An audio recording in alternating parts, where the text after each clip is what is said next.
आज के इस कार्यक्रम में उपस्थित सभी सम्मानीय बंधुगण भगिनी,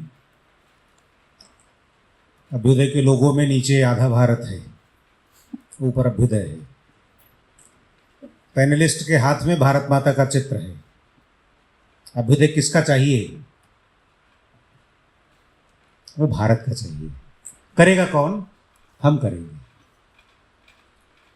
सबके मन में सपना है, भारत है, एक राष्ट्र है, हमारा राष्ट्र आगे बढ़े, सबके मन में सपना।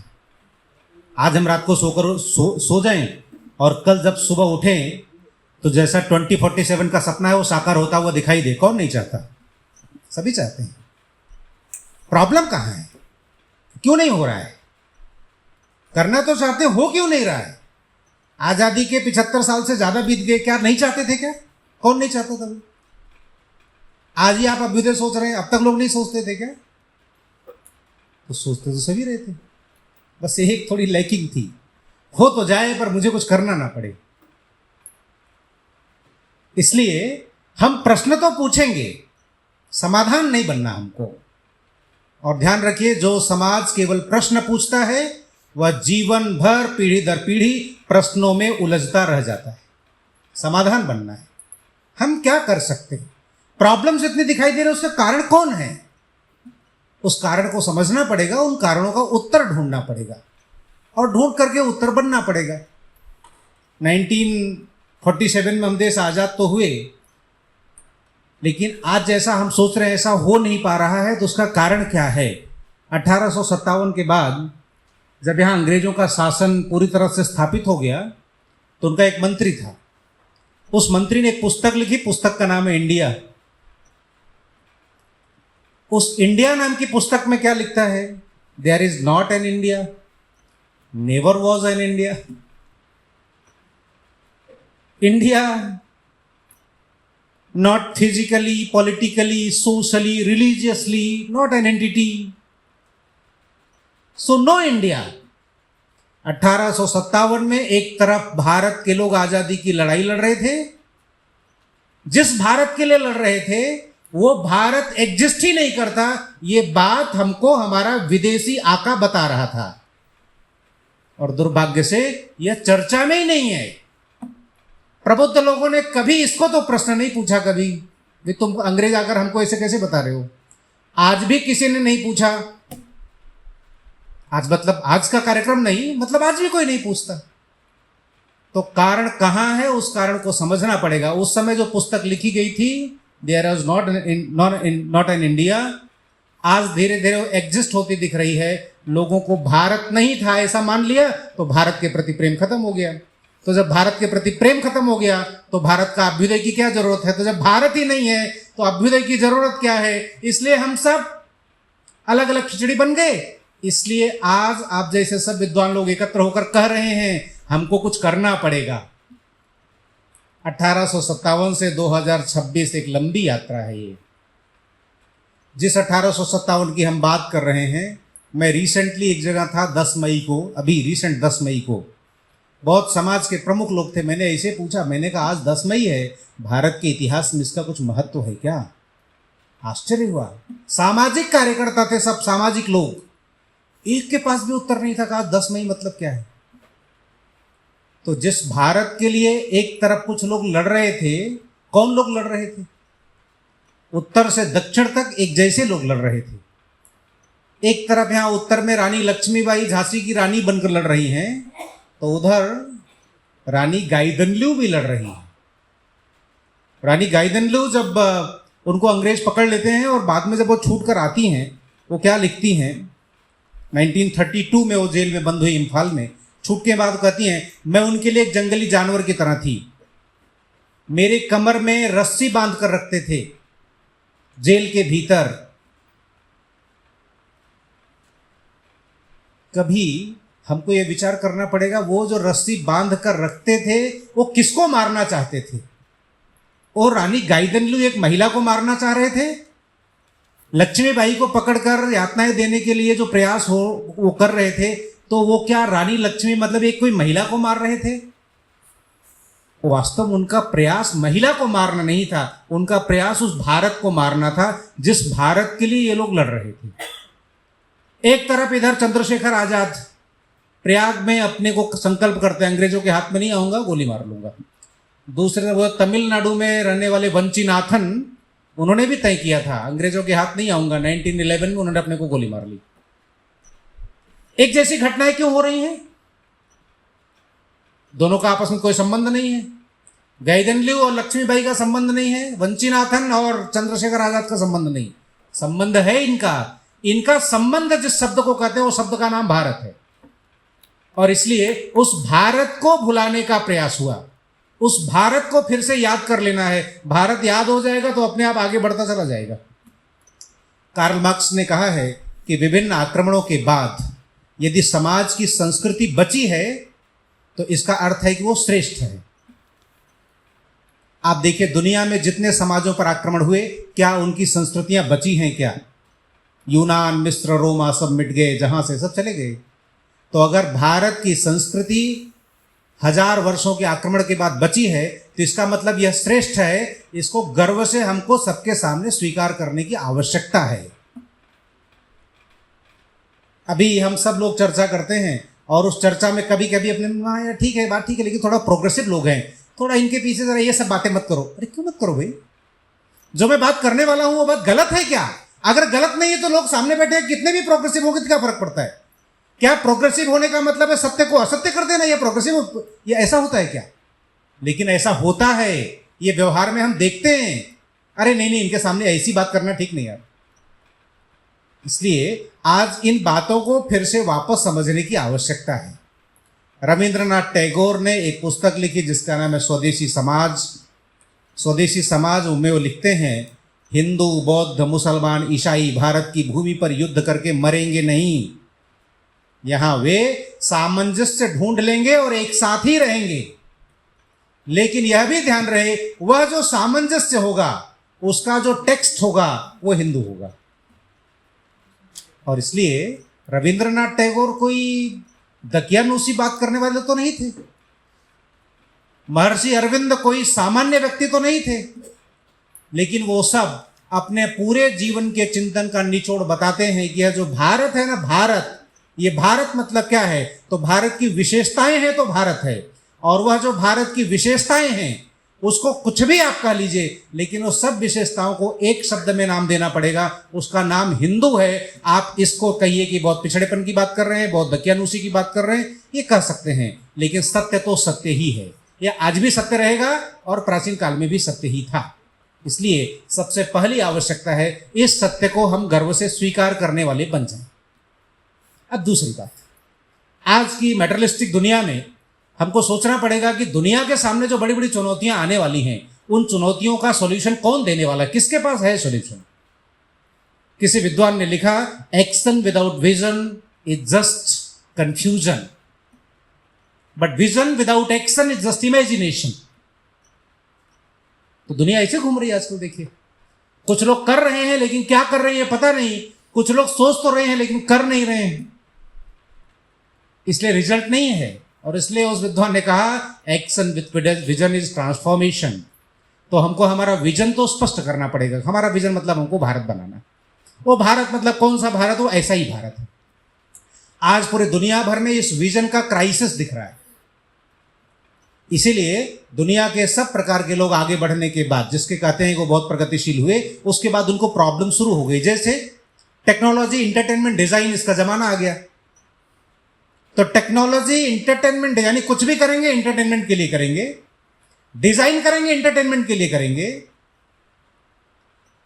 और धीरे धीरे क्या हुआ, कभी हम बचपन में सामान्य कभी कुछ छोटी मोटी अंग्रेजी की किताब गांव में पढ़ते समय पढ़ते थे, man is a creator of machine.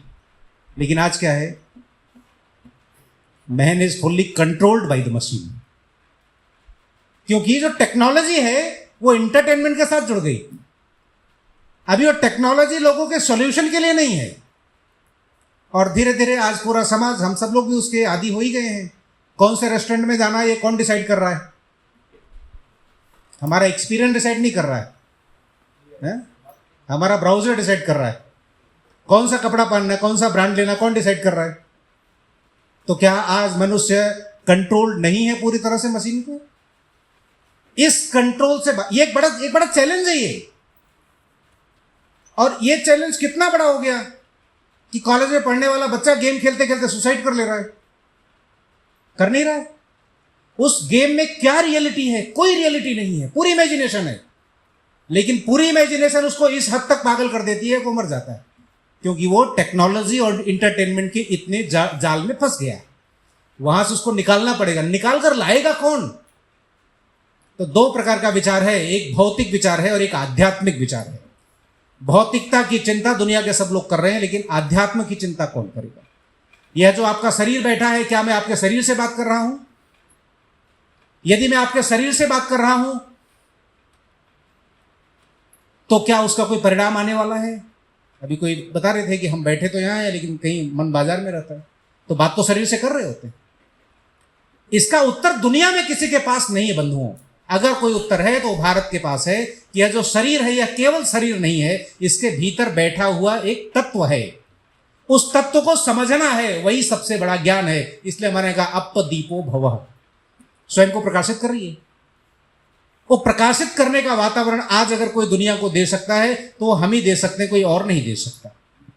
अलग अलग प्रकार की और भी बहुत सारी चुनौतियां आ रही हैं, उन सब चुनौतियों के बारे में मैं बहुत डिटेल में नहीं जाऊंगा, लेकिन दो तीन छोटी छोटी बातें जो सामान्य चर्चा में और जिन्होंने हमको भी भ्रमित किया।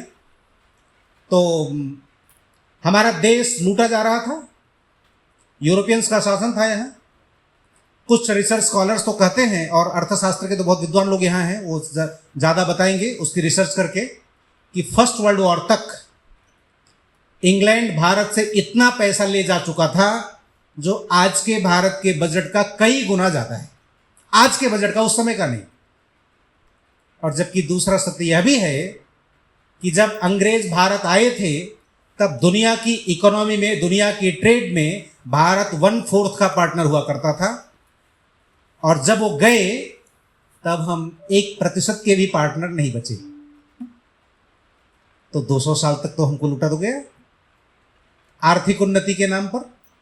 वो जो ग्लोबलाइजेशन कर रहे थे, वो जो अपने यहाँ रिवोल्यूशन कर रहे थे, जो अपने यहाँ क्रांति ला रहे थे, जो मशीन का युग ला रहे थे, वो मशीन का युग किसके पैसे से ला रहे थे? ला तो हमारे पैसे से रहे थे।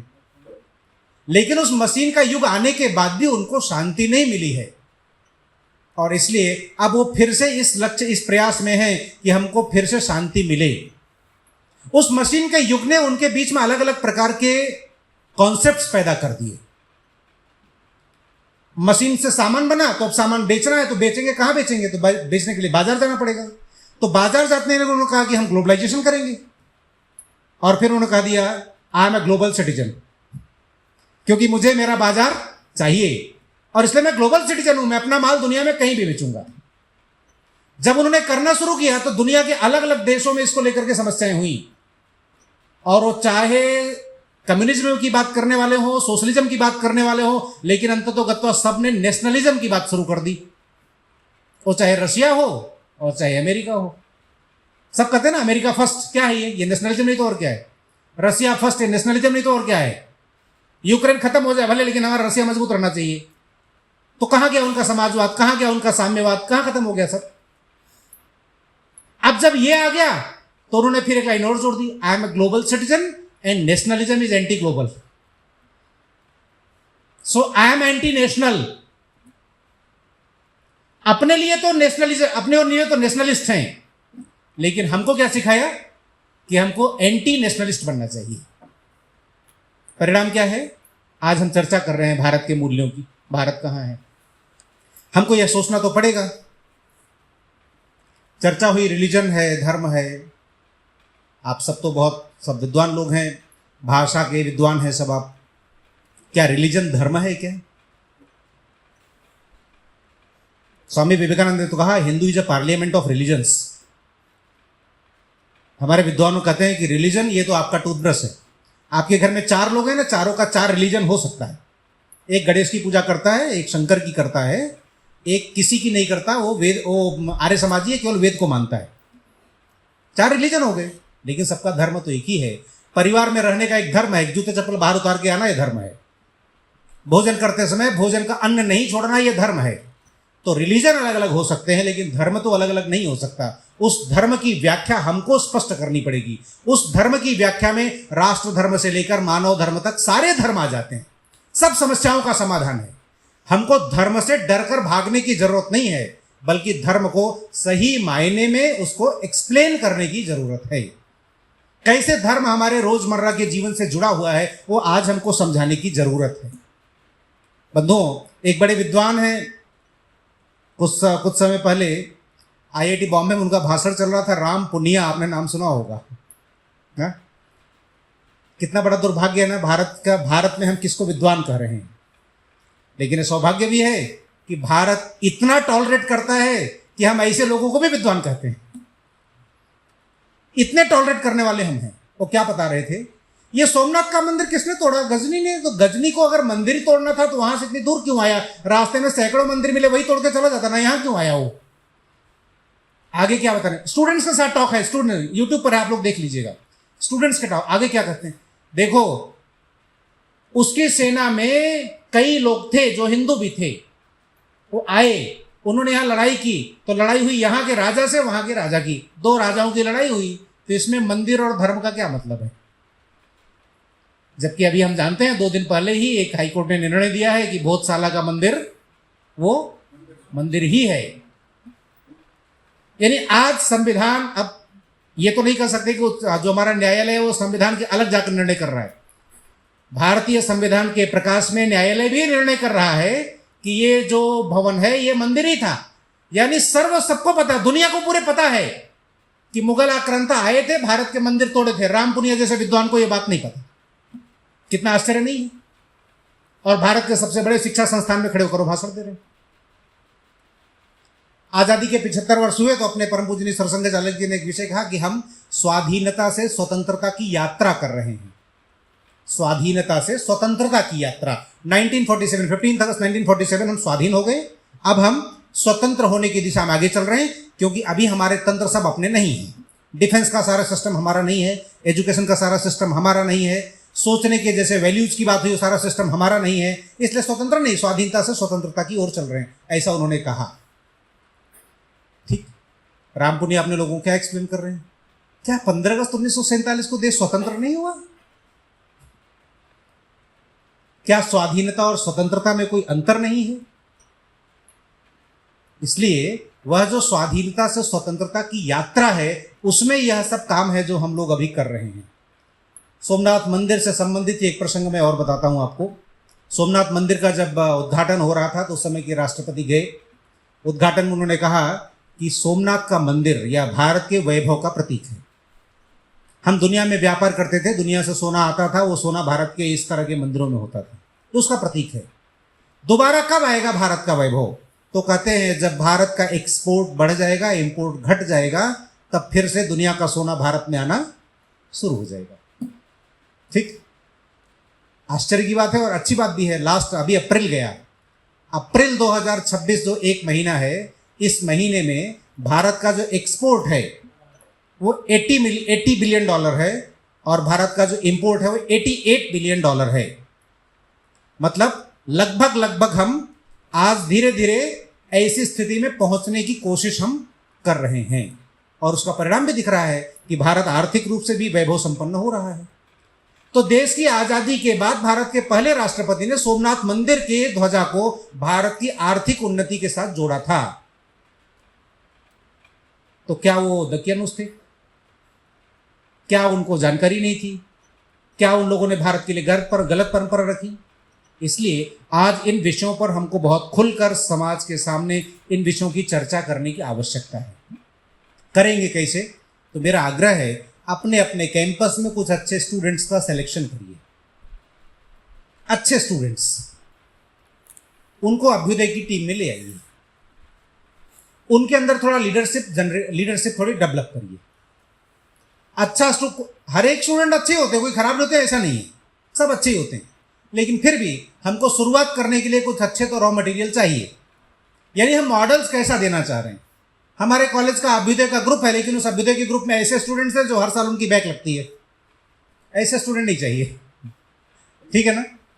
क्योंकि ये वैल्यूज की बात जब करने जाएगा तो कौन कर रहा है, ये भी तो महत्व की बात है ना। तो थोड़ा ऐसे लोग, ऐसे ग्रुप थोड़ा हम अच्छा करें। आप सब टीचर्स हैं, इसलिए आपको आसानी से हो जाता है। अब ये सब प्रोग्राम्स क्या हैं, अभी लास्ट में चर्चा चल रही थी कि वैल्यू एंड डायरेक्शन। मेरा अपना एक्सपीरियंस कहता है कि आप वैल्यूज की चिंता करिए, डायरेक्शन तो अपने आप ठीक हो जाएगी। अगर वैल्यूज ठीक रही, जैसे आप सब आज सुनते हैं ना, आजकल बड़ी जैविक खेती का वातावरण चल रहा है, तो जैविक खेती के लिए विदेशियों ने हमको फिर एक नई बात सिखा दी। वो बहुत मास्टर लोग हैं। उनका जैविक खेती मतलब क्या, तो हमारे लोगों ने कहा जैविक खेती मतलब केचुआ अपने आप खाद बनाता है। अच्छा ऐसा क्या, तो एक काम करो, हम केचुआ बना कर देंगे, आप केचुआ डाल दो। और भारत में बहुत बड़ी संख्या में लोग जैविक खेती करने वाले यही कर रहे हैं। केचुआ खरीद कर लाते हैं, केचुआ डालते हैं, लोग कहते हैं केचुआ इतना आर्सेनिक देता है वो कि वो भूमि को और खराब कर देता है। भारत की जैविक खेती का क्या आशय है? भारत कहता है भूमि में केमिकल डालना बंद कर दीजिए, वातावरण ठीक करिए, अपने आप केचुआ जमीन से ऊपर आना शुरू हो जाएगा। ठीक, यानी डायरेक्शन अपने आप ठीक हो जाएगी, आप एनवायरमेंट ठीक रखिए। ये जो वैल्यूज है ना, ये एक्चुअली सोसाइटी का एनवायरमेंट ठीक रखती है। ये एनवायरमेंट ठीक रखेंगे तो इन वैल्यूज वाला व्यक्ति अपने आप अच्छी डायरेक्शन में चलना शुरू ही कर देगा। क्योंकि आज डायरेक्शन को लेकर बहुत कंफ्यूजन है। आप एक डायरेक्शन बताएंगे, वो दूसरा पूछेगा, दूसरा बताएंगे, वो तीसरा पूछेगा, तीसरा चौथा पूछेगा। उसको करने दीजिए, करके सीखने दीजिए। वो कहते हैं ना विज्ञान में आओ विज्ञान करके सीखें, वो करके सीखने वाली बातें हैं। लेकिन यह सब सीखते समय उसके मन में दया, करुणा, प्रेम, राष्ट्रभक्ति, समाज के प्रति संवेदना, यह गुण जग रहे हैं कि नहीं। ऐसा तो नहीं कि उसको 10 मई 1857 को क्या वो उसको पता तक नहीं है, कहीं की देशभक्ति होगी। इसलिए इस दिशा में हम सब लोग थोड़ा प्रयास करें, तो मुझे लगता है कि ये जो एक प्रयास हुआ है। दूसरा, आप सबने बहुत अच्छे अच्छे सुझाव दिए ही हैं, इसलिए मुझे कुछ अलग से सुझाव देने की जरूरत नहीं है। लेकिन अभ्युदय के नाते मैं जरूर कहूँगा कि जो हमारे अभ्युदय के ग्रुप्स हों, बहुत नंबर्स पर अभी ध्यान मत रखिए, बहुत क्वांटिटी के बारे में मत सोचिए। अभी हम शुरुआत कर रहे हैं और इसका रिजल्ट आ जाएगा ऐसा भी नहीं है। देश की आज़ादी की लड़ाई जब लोगों ने शुरू की तो उसका रिजल्ट कब आया पता नहीं। 100 साल पहले संघ शुरू हुआ छोटे से स्थान पर, आज उसका रिजल्ट 100 साल बाद दिख रहा है। तो देहरादून हमारा जो पूरा शहर है, इस पूरे शहर में कॉलेजेस बहुत प्रकार के हैं, स्टूडेंट्स बहुत प्रकार के हैं। इसलिए हम एक अभ्युदय ये जो काम शुरू कर रहे हैं, एक प्रकार से हम बीजारोपण कर रहे हैं। 1 साल 2 साल 3 साल में धीरे धीरे इसका प्रभाव दिखना शुरू होगा, कुछ अंकुरण होगा, तो सोसाइटी का, कॉलेज कैंपस का एटमॉस्फेयर बदलना शुरू हो जाएगा। अंतिम बात बस खाली इतना कि यह सब कुछ करने के लिए जो अपनी प्रेरणा है, वो प्रेरणा कौन देगा? तो किसी महापुरुष ने कहा, जिस समाज और जिस राष्ट्र में मैंने जन्म लिया है, उस समाज और उस राष्ट्र को उसके वैभव तक पहुंचाऊंगा। इससे ज़्यादा प्रेरणा की मुझे और ज़रूरत क्या है? मुझे और काहे का इंस्पिरेशन चाहिए? इस देश में पैदा हुए, इस समाज में पैदा हुए, अपने राष्ट्र के लिए कुछ करेंगे। और इस प्रेरणा के साथ जब हम काम करना शुरू करते हैं तो फिर अपने रास्ते में कभी कोई रुकावट, कोई बाधा नहीं आती है। यह ध्यान रहे, कॉलेज कैंपस, स्टूडेंट, समाज, इनके बीच में 2 प्रकार की चर्चाएं बहुत चल रही हैं। पश्चिम ने जो एक चिंतन दिया कि सब लोग स्वतंत्र हैं और इस स्वतंत्रता के नाते आप कुछ भी कर सकते हैं, इस स्वतंत्रता को ठीक परिभाषित करने की ज़रूरत है। मैं एक दिन एक कॉलेज स्टूडेंट्स के साथ इंटरेक्शन में मैंने पूछा, मैंने कहा आप स्वतंत्र हैं? हाँ स्वतंत्र हैं। तो अगर आप स्वतंत्र हैं तो आपका अकेला कोई अस्तित्व होना चाहिए, है क्या? आपके जन्म से लेकर के मृत्यु तक आपका अस्तित्व अकेले का है क्या? चलो जन्म मृत्यु छोड़ भी दो, बीच की यात्रा, आपको हम 5 साल के लिए एक बंद कमरे, एक बंद घर में बंद करते हैं। आप पूरी तरह स्वतंत्र हो, जो मर्जी वो करो, आपका अस्तित्व कितने दिन बचेगा? तो सही मायने में हमको हमारी खुशियों के लिए भी हमको लोग चाहिए, हमको हमारे दुख के लिए हमको लोग चाहिए, हमारी संवेदना के लिए हमको लोग चाहिए, हम हमारी संवेदना प्रकट कर सकें इसके लिए भी लोग चाहिए। तो जब भाई सब कुछ लोगों के लिए है, तो उस लोगों के लिए यानी उस सोसाइटी के लिए कौन करेगा? इसलिए वह सोसाइटी हमारे ध्यान में रहे, ऐसा मनुष्य हम निर्माण करें। हमारे यहाँ गीत की एक पंक्ति में कहते हैं, निर्माणों के पावन युग में हम चरित्र निर्माण न भूलें और स्वार्थ साधना की आंधी में वसुधा का कल्याण न भूलें।